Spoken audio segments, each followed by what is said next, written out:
Hi, I am PK star study supporter और आज मैं आपको एक ऐसी तथ्य के बारे में बताने जा रहा हूं। सफलता का सूचक मंत्र। देखिए, बोर्ड एग्जाम जब आता है हर स्टूडेंट के मन में होता है कि हम अपने एग्जाम में सफल हो, टॉप हो। तो हम कैसे टॉप करें अपने एग्जाम में, चाहे वो कोई भी एग्जाम हो, क्या उसके तरीके हैं और कैसी स्टडी करनी चाहिए, ये वीडियो आपके लिए बेहतर है। तो चलिए स्टार्ट करते हैं।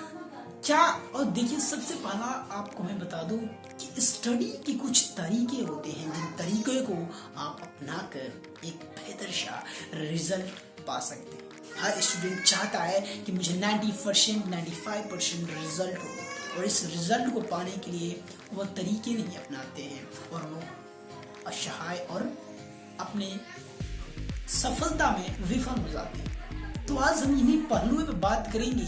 तो सबसे पहले हम बात करते हैं कि कोई भी स्टडी जब करते हैं तो एक प्लान के साथ स्टडी करें कि हमें एक दिन में कितनी स्टडी करनी है, कितने आवर स्टडी करने हैं। आप जब भी किसी भी स्टूडेंट के, सफल स्टूडेंट से, टॉप स्टूडेंट से जब बात करेंगे तो आपको पता चलेगा कि वो कहीं ना कहीं अपने पूरी 1 डेज में एक शेड्यूल बनाए थे कि हमें इतनी स्टडी करनी है और इतने हमें क्या करना है। तो हर समय, हर दिन आपको एक शेड्यूल बनाना पड़ेगा, जिस शेड्यूल से आप अपना स्टडी कर सकते हैं और उस शेड्यूल के अनुसार ही आप आगे तरफ बढ़ सकते हैं। तो अपने एक प्लान बनाइए और उस प्लान में आप इतना कीजिए कि मुझे इतने समय स्टडी करनी है।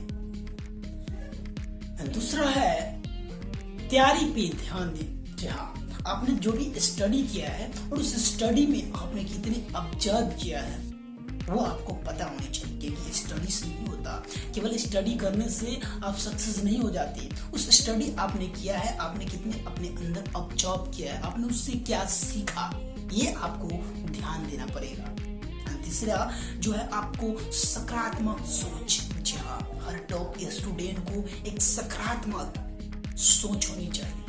जब तक आपकी पॉजिटिव थिंकिंग होगी तभी आप आगे बढ़ सकते हैं। अपने आप को जब आप पॉजिटिव थिंकिंग करेंगे तो आप अपने आप को इम्प्रेस करेंगे और आगे की तरफ बढ़ेंगे। क्योंकि जब भी सकारात्मक आपकी सोच नहीं होती है तो आप अपने आप को डिमोटिवेट कर देते हैं और 1 से 2 दिन तक पढ़ाई करते हैं और फिर छोड़ देते हैं।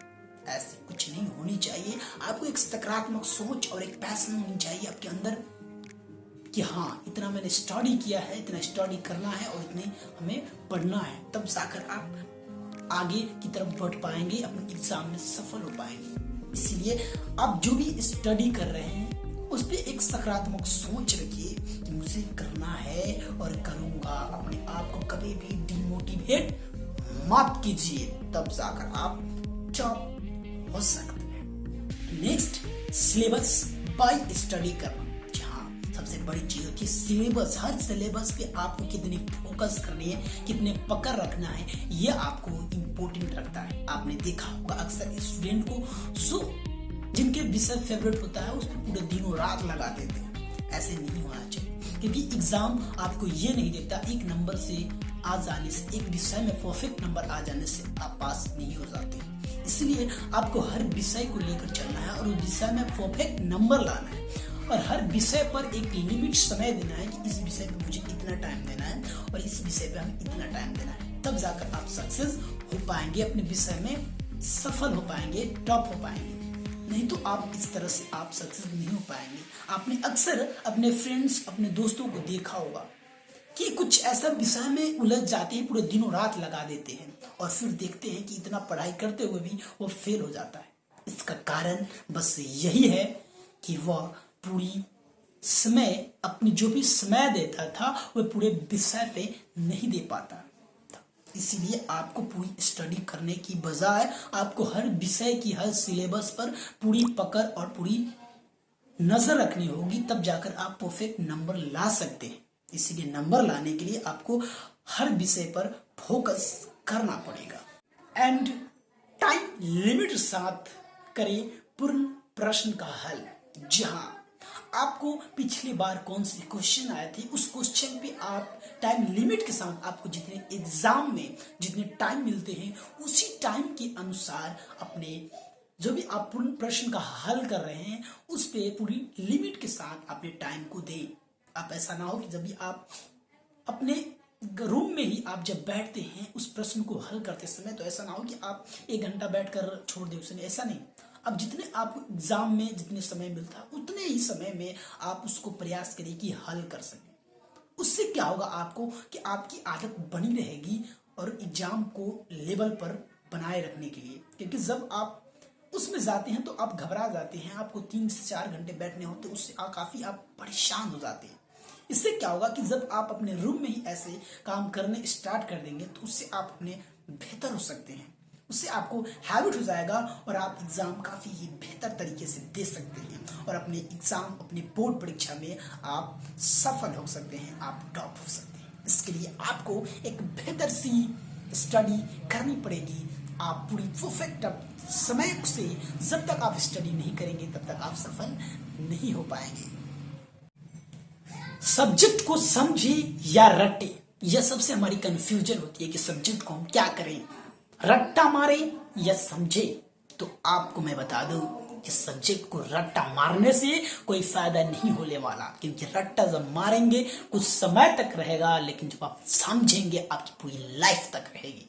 इसलिए रट्टा नहीं मारना है, आपको केवल समझना है और पूरी माइंड के साथ, पूरी फोकस के साथ और पूरी एनर्जी के साथ आपको अपनी सब्जेक्ट पर फोकस करना होगा। रट्टा नहीं, समझने की कोशिश कीजिए। जब आपको समझ में न आए तो किसी टीचर का, किसी फ्रेंड का, जिसको आता हो उससे हेल्प लीजिए। नेक्स्ट, जंप न करें। जहां आप देखते हैं अपने स्टूडेंट को, अक्सर आपने स्टूडेंट को देखा होगा जो भी क्वेश्चन नहीं आता है वो जंप कर जाते हैं आगे क्वेश्चन पे चले जाते हैं। नहीं, देखिए जब आप एग्जाम की तैयारी कर रहे हैं, एग्जाम की तैयारी करते समय आपको हर वो कठिन विषय पर, हर वो कठिन सब्जेक्ट पर, हर वो कठिन क्वेश्चन पे आपको फोकस करना है, क्योंकि अभी आपके पास समय है।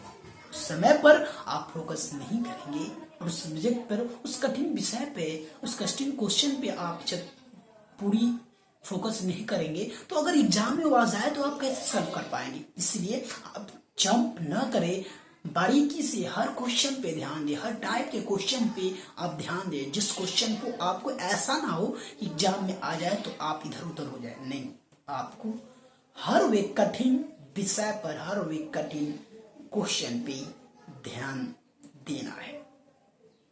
एंड नेक्स्ट है, नोट्स बनाना ना भूलें। जी हाँ, देखिए कुछ स्टूडेंट ऐसे होते हैं जो बुक पे ही निर्भर करते हैं और बुक के अनुसार ही चलते हैं। नहीं, आपको अपने तरीके से एक नोट्स बनानी है, जो नोट्स आपको समझ में आएगी। और नोट्स होगा क्या कि आप बुक पढ़िए और उसमें कुछ ऐसे बातें खोजिए जिनसे आपको एक अच्छी लगे और वो बात जो हो काफी परफेक्ट हो, उससे नोट्स बनाइए और नोट्स को रेगुलर स्टडी कीजिए। आप हर डे या संडे को आप एक टाइम निकालिए और उस टाइम से पूरी रिवीजन कीजिए, क्योंकि रिवीजन जो होता है बहुत बड़ी इंपॉर्टेंट होता है स्टडी करने के लिए। इसलिए आप स्टडी कीजिए, लेकिन उसमें एक नोट्स बनाते जाइए और नोट्स को एग्जाम से पहले आप पूरी रिवीजन कर जाइए। इससे क्या होगा कि आप अपनी पूरी हर क्वेश्चन पे फोकस कर पाएंगे, पकड़ कर पाएंगे। इसलिए आपको ये बेहतर होगा। इसलिए नोट्स बनाइए, उसको भूलिए मत। अपनी क्षमता से अधिक पढ़ाई ना करें। आपने अक्सर स्टूडेंट को देखा होगा, एक दिन ऐसे करते हैं, पूरी रात भर पढ़ाई करते हैं, पूरी दिन भर पढ़ाई करते हैं और दूसरे दिन क्या होता है, बीमार पड़ जाते हैं। जी हाँ, तो आप अपनी क्षमता से अधिक पढ़ाई न करें। आप अपनी एबिलिटी को, अपनी क्षमता को देखिए कि मैं कितने स्टडी कर सकता हूं, तब जाकर आप स्टडी कीजिए। जबकि एक दिन स्टडी करने से, 10 घंटा 20 घंटा स्टडी करने से आप सक्सेस नहीं हो पाती, क्योंकि आपको रेगुलर स्टडी करना है। आप एक दिन बैठिए, 8 घंटा पढ़िए, 10 घंटा पढ़िए और धीरे धीरे बढ़ाइए, क्योंकि जब तक आपकी जितनी क्षमता होगी उतना स्टडी नहीं कर पाएंगे तो आप बीमार हो सकते हैं।